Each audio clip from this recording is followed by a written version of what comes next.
And the moment I say this all the time, I know I sound like a stuck record, but the moment the petrol price or fuel prices go up, there's that ripple effect that increases prices of all commodities, including food. And the strange thing is, I could be wrong here, but let me say it anyway because it weighs heavily on my mind. The very strange thing is that those food prices do not come down when the fuel prices go down.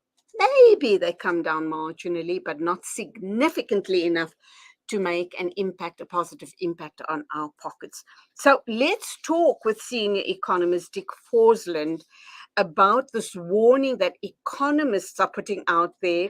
And they are saying that we as consumers, South African consumers, need to brace ourselves for even higher costs of living going forward. We also know that Stats S.A. will be announcing a high inflation rate on the back of increasing oil, fuel, and food prices. Oh gosh, what is going to happen to us here? Are we going to be able to afford to put food on the table? I am very worried. Dick Forslund, a very good morning to you. Welcome to the program. Good morning to you too, and to your listeners. A very worrying situation, is it not? I mean, thankfully, you and I will be able to kind of get by, we'll scrape by. What about the unemployed people? What about those people who are earning a very, very meager salary? Yeah, no, it's true. It's a very dire situation, and as you know, the forecast of the Treasury in the budget review was now surpassed by the latest report from Statistics S.A. So the Treasury has been also, when they are discussing this special COVID grant, which they prolonged for 1 year, the 350 rand per month, they have been speaking about the inflation rate over the coming year and the following 2 years of like 4.5% or something. But I saw now that they reported from January to January this year, inflation rate of 5.7%. So they are way off mark in the budget review. And as you know, the 350 also, it has stayed 350 ever since it was introduced in March 2020. So, buying power now is already lost. I would say maybe it's worth in buying power compared to in March 2020, maybe 300 rand. And then you have also these new numbers of growing inflation. So it's very, yeah. It's a very dire situation, undoubtedly. You talk about this COVID grant, and I know you are a financial economist. Maybe I should be putting this question to a politician, but undoubtedly you do have your finger on the pulse. Do you think that this grant will be continued, number one? And what are the chances of the amount being increased? Because the poorest of the poor are not going to be able to sustain this inflation rate. I think they will have to increase it, but what they announced in the budget review was that they will take it away after 1 year. And in fact, if you look at all the social grants, you have also the childcare grant, the grant for disability, and so on, and the small state pension for those who are not in the state pension scheme or in different kind of private schemes. It's also about now, I think it's now about 1,900 rand or 1,850 rand per month. All those grants also in the current budget, after the COVID grant is taken away after 1 year, they will decrease in buying power with officially, so to speak, before these signals of even higher inflation. They will decrease by some 10%. And the only way out, as I see it, that is you have to increase taxation on corporations, and you have to increase taxation on the upper middle class and the rich in order to cope with the situation. Otherwise, you go for a social explosion, even worse than in July last year. And I want to take one example. So there's been discussion about the fuel tax, which increased every year, but in this year they did not increase it.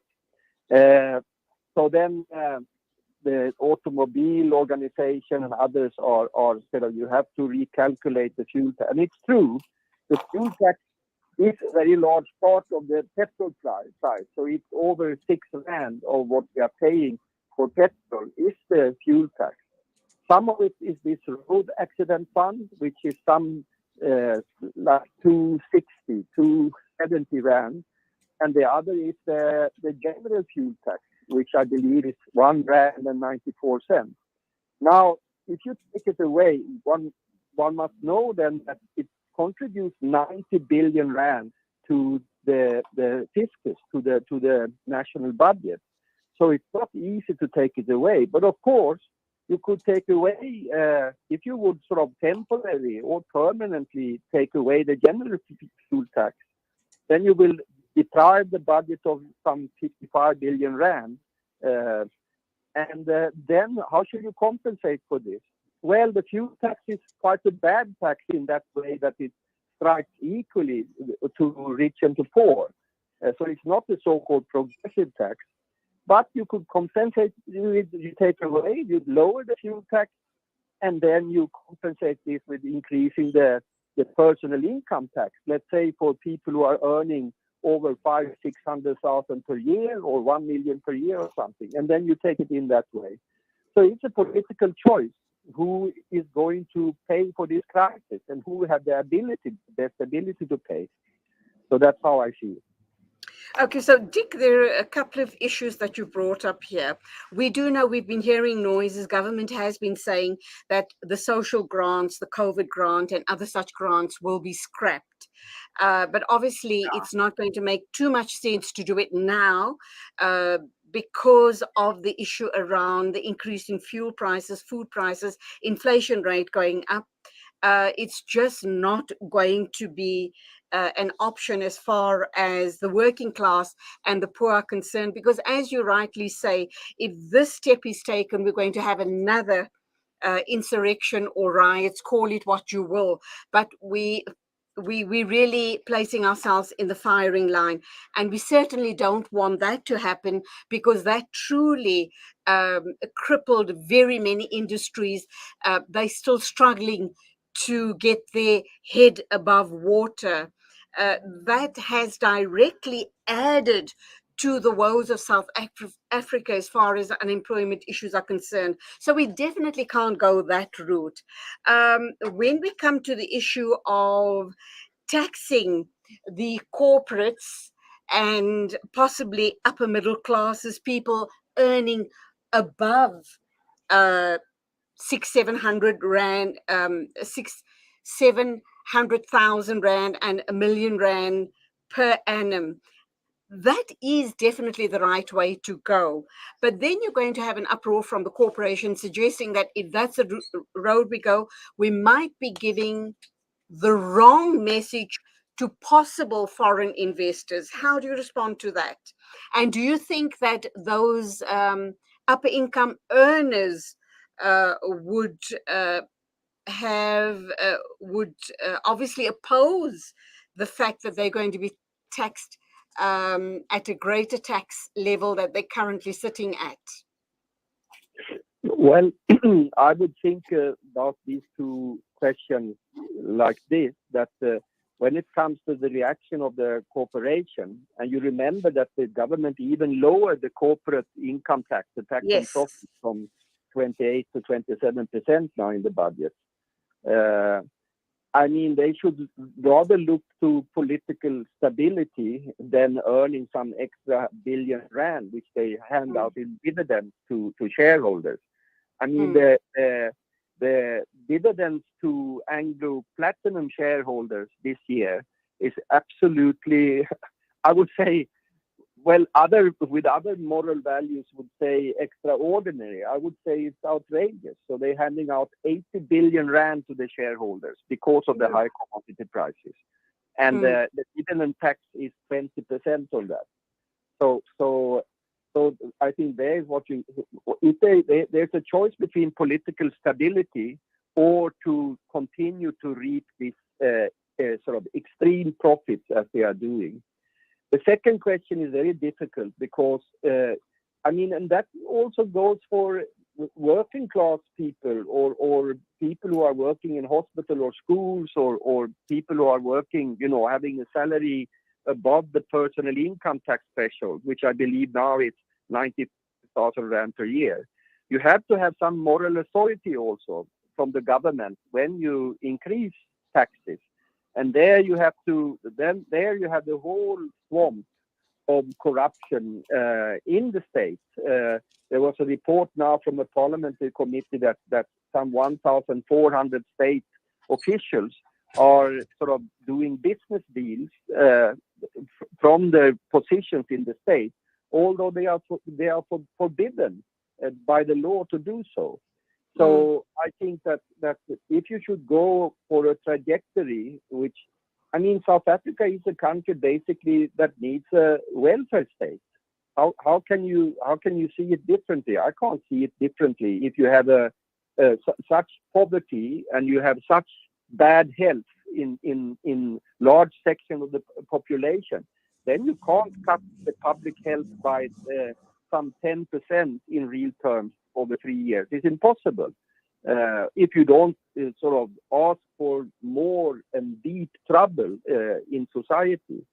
So, but then you have to deal with corruption, of course, and we have discussed this before. I think one of the most important things for the ANC, the governing party, and for the opposition, that is the almost internal movement in the state. This idea of the sort of prioritize to build a black business class, which leads to this sort of extreme amounts of tenders and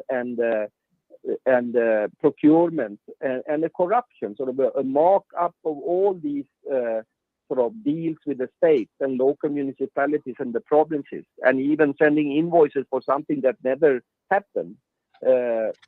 So you have a kind of what is called in the literature, it's called primitive accumulation. So it's kind of like you start up capitalism, so to speak, in a section of the population, in the majority, which were prohibited by apartheid to take part in and to become business leaders or business owners, basically. And then you have this, and then they are blocked from the ordinary markets by all the apartheid capital, by the white minority.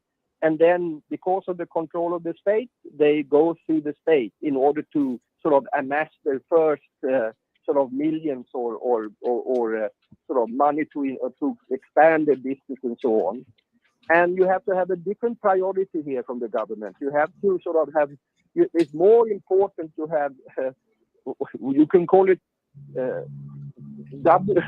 working class, sort of broad-based working class consumption. So it will be BBWCC, sort of in order to meet domestic demand to grow the domestic economy. So I mean, there's so much imbalances in the economy. You know also that the Reserve Bank is on a trajectory now to increase the interest rate by over 2 percentage points this year. Well, they do that in order to sort of not to have to lure sort of financial external investors into the country in order to sort of in order to not have a depreciation, the lower value of the rand against the dollar. But when they do that, of course, then they strangle domestic demand in the economy. So both the budget policy and the monetary policy is kind of directed outwards, outside the economy. But what we read, in my view, we would need a turn to the domestic economy. And then you have to have wages for working class families. You have to have the state as the employer of last resort for the millions of unemployed. and you have to have decent worker wages so that people can save to buy sort of the semi-durable goods like a fridge or whatever. Otherwise, you will not have such factories or such production in the country. So it is a very difficult situation with this economic policy. Absolutely. Dick Forslund, you need to be speaking to the finance minister and to the number one, Cyril Ramaphosa, as well, to explain all of these issues around. You kind of wonder, the finance minister and these ministers in government, surely they should be engaging with minds like yours and see the way forward. Here we are stuck in the middle, and our situation, our economic and political situation, just gets dire with every passing day. It is very frustrating. It is very worrying. The road ahead looks very, very bleak. And unfortunately, Dick, that's where we have to leave the discussion this morning. Undoubtedly, we will be talking more in the future on this matter. But thank you for your time. Yeah. Thank you very much for having me. Okay. That was Dick Good luck. Forslund painting a very, very bleak picture about the situation in South Africa. Not that we didn't know that this is the situation. But hopefully, the powers that be are listening into this interview. Hopefully, they're going to apply their minds. Hopefully, they will engage with minds like senior economist Dick Forslund and start thinking about country first before enriching their own families and their own pockets.